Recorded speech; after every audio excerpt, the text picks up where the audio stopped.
Good afternoon.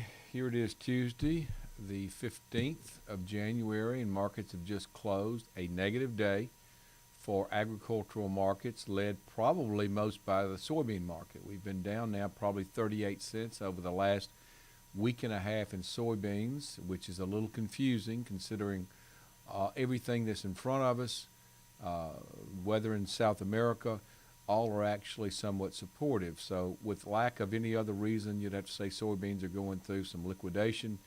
Once that's out of the way, we probably will see very good movement back to the upside on a bounce. But let's just take a look at, we'll start with cotton. We were down 62. It just felt like cotton was looking over its shoulder at soybeans throughout the day, and corn and wheat. And some people recently that bought it decided to step aside, and that allowed the market to drop. But down 62 in March cotton, 72.37.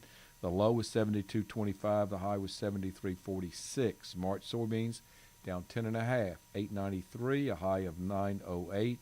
A low of 8.92.5. March corn down 7 at 371.5. A high of 381. A low of 371 even.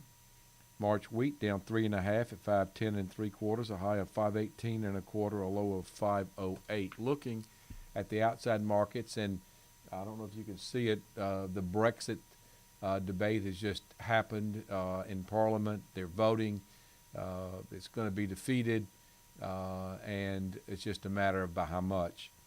And that can have repercussions in the currency market. It can feed over into other things, stock markets, and all that can have a negative effect on commodity prices. So we'll watch that overnight. Crude oil up $1.51, the dollar up 61, benefiting quite a bit from European weakness. Gold down $3 an ounce, silver down 6 cents an ounce, the Dow Jones up 119. So what does all this mean when you put it all together?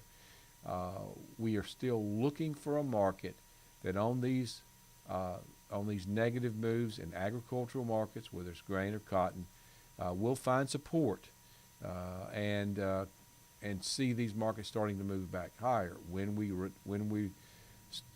open the government back up in Washington, that should be considered positive. Right now, there's no hope of that in sight, but when that happens, that will be considered a positive. The reporting on export sales after that should be considered a positive, and eventually, when we have some type of a trade agreement with China, that will be considered a very big positive. So the question is, how far will we go in the near term before we find support? I think we'll see maybe some more follow through overnight, but I would expect to see some support very soon tomorrow morning in the agricultural markets. That's it. Have a good day. We'll talk to you later. Thank you.